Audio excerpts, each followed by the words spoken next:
근미래의 한반도에서 예상할 수 있는 시나리오는 남한의 경제 기술이 압도적으로 발달하고 북한이 뒤따라오지 못하면서 북한의 체제 붕괴로 끝나는 것이었습니다.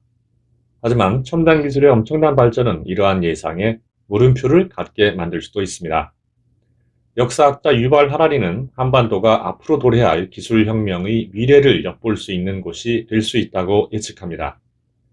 북한이 독재국가로서의 이점을 살린다면 세계 그 어떤 나라보다 더 빠르게 첨단 기술을 도입할 수 있다는 것이죠.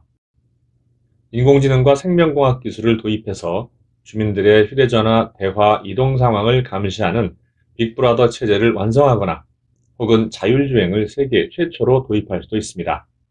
자율주행으로 가기 전 철학, 윤리, 법규 등의 문제를 해결해야 하는 남한과 달리 김정은의 사인 하나면 가능하기 때문입니다. 북한이 사이버 전쟁 능력을 강화해서 남한 주요 기업과 정부의 데이터를 해킹하는 데 성공한다면 엄청난 혼란이 야기될 것입니다. 그동안 약점으로 지적되던 북한의 체제가 강점으로 작용할 수도 있다는 것입니다.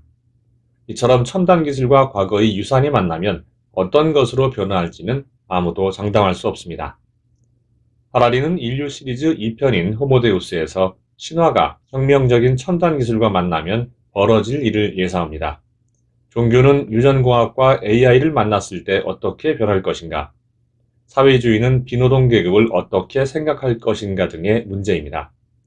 한 가지 유일하게 확실한 점은 놀라운 기술의 발전에도 불구하고 인류는 무엇을 할지 모르는 상황이며 우리의 현명한 선택에 따라서 미래가 달라진다는 것입니다.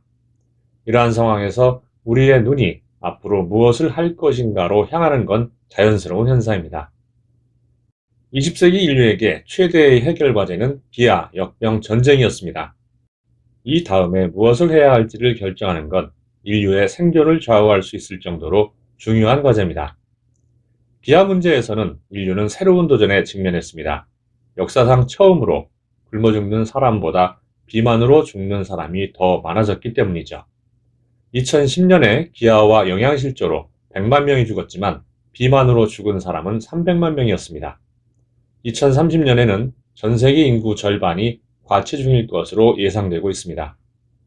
1950년대까지는 우리나라도 5월이나 6월쯤 식량이 바닥나는 보릿고개를 치러야 했습니다. 먹을 수 있는 건 무엇이든 먹고 살아남아야 하는 시대였죠. 지금은 어디에서도 굶주림으로 죽는 일을 찾아볼 수 없습니다. 오히려 너무 잘 먹어서 생긴 문제로 병원을 찾는 사례가 비일비재합니다. 수십 년 사이에 이토록 극적인 변화가 있다는 사실이 놀라울 뿐입니다. 질병과 역병 치료에서도 인류는 놀라운 진보를 이루었습니다. 100여 년 전만 하더라도 전염병은 인류의 생존을 위협했습니다. 흑사병은 유라시아 인구의 4분의 1을 살해했고 유럽인들이 옮긴 천연두는 아즈텍 왕국의 인구를 절반으로 감소시켰습니다. 1차 대전 중 발생한 스페인 독감은 무려 1억 명을 죽인 후에야 사라졌습니다. 처절한 질병과의 사투를 통해 인류는 경험과 지식을 얻었습니다. 코로나를 비롯해서 앞으로 어떤 역병이 생길지는 여전히 예측 불가능하지만 중세나 근대의 대규모 인명피해를 막을 수 있는 억제력을 보유하게 되었습니다. 2002년의 사스, 2005년의 조류독감, 2009년 신종독감, 2014년에 에볼라가 전 세계를 위협했지만 인류는 끝내 막아냈습니다. 3천만 명의 사망자를 낸 에이즈 역시 10년의 연구 끝에 제어 가능한 만성질환으로 위험도가 낮아졌습니다.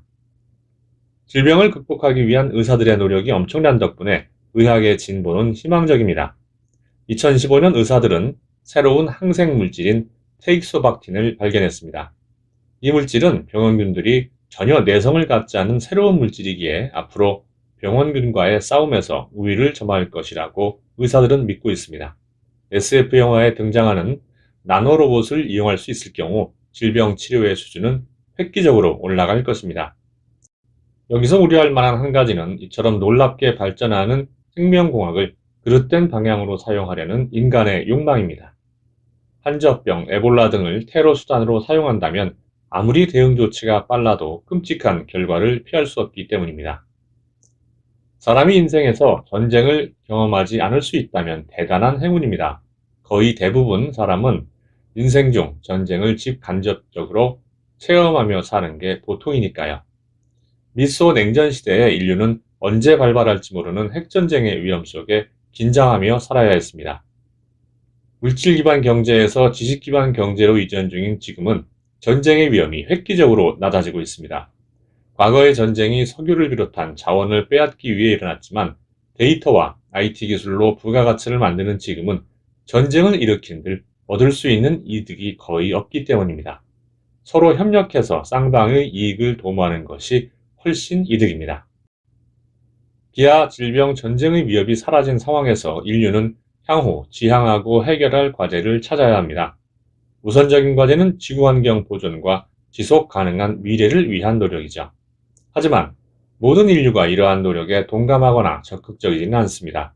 인류는 환경과 성장이라는 두 가지 선택지가 있을 때 언제나 성장을 선택해왔거든요. 인류라는 종의 특성상 성장과 발전이라는 키워드는 절대 버릴 수가 없습니다. 성장을 추구할 때 나타날 수 있는 부작용은 의외로 심각하지만 인류는 알면서도 그 문제를 해결할 수 없다는 게 문제입니다. 바이오의학, 유전공학, 디지털 기술의 발전으로 인류의 다음 목표는 불멸, 행복, 신성 세 가지가 될 가능성이 높습니다.